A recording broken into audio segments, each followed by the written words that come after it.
திருமாவளவன் மிக அழகாக ஒரு ரிகர்சல் பார்த்து காய் நகர்த்துகிறார். அவர் அதிமுகவோடு கூட்டணிக்கு சர்வ நிச்சயமாக போவார். இப்போதல்ல, பலமுறை உங்ககிட்ட நான் சொல்லியிருக்கிறேன். சிபிஎம், காங்கிரஸ், திருமாவளவன் பலமுறை இந்த இடத்துல உட்காந்து நான் சொல்லியிருக்கிறேன். அதுதான் கொஞ்சம் கொஞ்சமாக நடக்குது.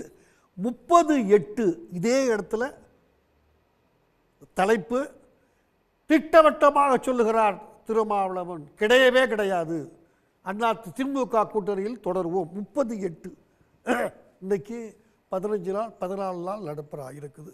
ஆனால் அவர் இப்போ போக மாட்டார். 27 மாவட்டத்தில் ஒரு கூட திமுக கூட இருந்து ஒரு 2 மேயர், 4 முனிசிபல் சேர்மன், ஒரு 6 பஞ்சாயத்து யூனியன் சேர்மனும் வாங்கிக்கிட்டு தேர்தல் 26 நெருங்க தான் அதிமுகவோட பேசலாம். இதையெல்லாம் வச்சுக்கிட்டு பேசக்குள்ளதான் அவருக்கு திருமாவளவனுக்கு பார்கெனிங் கெப்பாசிட்டி அதிகம். எனவே அதை அவர் செய்வார். அரசியல், நான் தனிப்பட்ட முறையில் எதுவும் சொல்கிறேன். நம்பர் 2, அவர் திருமாவளவன் சொல்லுகிற சமாதானம் என்ன அட்மின் ஏதோ பண்ணிட்டாருங்கிறது நீங்கள் போட்டது. அதுக்கு பிறகு இன்னொரு பேட்டியும் கொடுத்துருக்கிறாரு அவர். நான் விமானத்தில் டெல்லியிலிருந்து வந்து கொண்டிருந்த போது என்னை ஒரு பத்திரிகை நிருபர் கூப்பிட்டு விமானத்தில் கேட்டார். நான் மதுரையில் போய் பார்த்து கொள்ளலாம் என்று விட்டுவிட்டேன், மறந்துவிட்டேன், வேறு பல வேலைகள். அதற்குள்ள பிரச்சனை பெருசாகிவிட்டது அப்படிங்கிறாரு. இவர் அட்மின், இவர் கீழே இவர் சொல்கிறத கேட்டு இயங்குறவங்க தான். அது எல்லாம் ஓகே. ஆனால் அதுக்கப்புறம் அந்த வீடியோ தான் அவங்க வந்து பதிவிட்டாங்களே, முழு வீடியோவுமே போட்டாங்களே.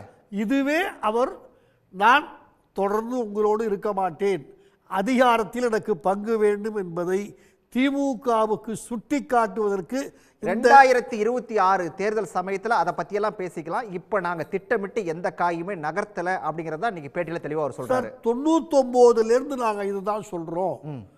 கடைசி மனிதனுக்கும் அவருடைய வார்த்தை அதிகாரம் வேண்டும். அவருடைய வார்த்தை, என்னுடைய வார்த்தை அல்ல. அது விடுதலை சிறுத்தைகள் இன்னைக்கு சொல்லலை, காலங்காலமாக சொல்லிட்டு இருக்குன்றாரு சார். சொல்கிறாரு, இன்னைக்கும் சொல்ல வேண்டிய அவசியம். அதை தனக்குத்தானே குறைந்தபட்சம் அவரை ஒரு கிரெடிட் கொடுத்தா கூட ஞாபகப்படுத்திக்க வேண்டிய அவசியம் திமுகவுக்கு நான் எடுத்துக்கல. தனக்குத்தானே இதுதான் என் கொள்கை, இதுதான் இருக்கட்டும் சார். தயவு செஞ்சு அதை கொஞ்சம் அவர் சொல்கிறத விளக்கமாக பாருங்கள் சார், என்ன சொல்கிறாருங்கிறத. ஆக ஏதோ திமுகவோ அதிமுகவோ ஒரு அவங்க தலைமையில் ஒரு கூட்டணி இப்படி இதை சொல்லுவதை எடுத்துக்கொண்டால் ஒவ்வொரு கூட்டணி கட்சிக்கும் ஒரு மினிஸ்டர், 2 மினிஸ்டர், ஒரு 24 மினிஸ்டர் இருந்தால் குறைஞ்சது 10 மினிஸ்டர் இந்த மற்ற முஸ்லீமுக்கு கொங்கு நாடு, தங்க நாடு, அன்பு நாடு, ஆசை நாடு கொடுத்துட்டால் அதுக்கு சார் அவங்க கட்சிக்கு ஒரு பேர் இருக்குது. நீங்கள் புதுசாக ஒரு பேரை வைக்கிறீங்க. இல்லை சார், நான் குறைஞ்சபட்ச கட்சிகளை சொல்ல வேணாங்கிறதுக்காக தான் அவாய்ட் பண்ணேன். 10 கட்சி இருக்குது, ஒவ்வொருத்தருக்கும் 1 1.5 கொடுத்தோம்னா மந்திரி அது திமுக ஆட்சின்னு பேர் இருக்குமா, இல்லை அதிமுக ஆட்சின்னு சொல்ல முடியுமா? ஒன்று, ஆட்சி நடக்குமா? ஒவ்வொருத்தரும் ஒவ்வொரு பக்கம் இழுப்பாங்க. அது மட்டும் இல்லை சார், இப்போ கூட்டணி அக்ரிமெண்ட் போடுறாங்கல்ல, 2 சீட்டு உனக்கு 4 சீட்டுன்ட்டு, அதில் 2 மந்திரின்னு எழுத வேண்டியிருக்கு. உனக்கு 2 மந்திரி, உனக்கு 1 மந்திரி, உனக்கு 4 மந்திரின்னு. மன்னிச்சுக்கோங்க, அரசியல் என்பது நிலையற்ற தன்மை ஆகி எந்த விதமான பிரயோஜனமும் யாருக்கும் இருக்காது என்பது நான் கருதுகிறேன். அவர் சொல்கிற இன்னொன்று சொல்கிறார், 99லேருந்து கடைசி மனிதருக்கும் அதிகாரம். நான் கைதட்டுறேன். அதை தாண்டி அது கருத்துக்கு உதவாது. ஏன் தெரியுமா?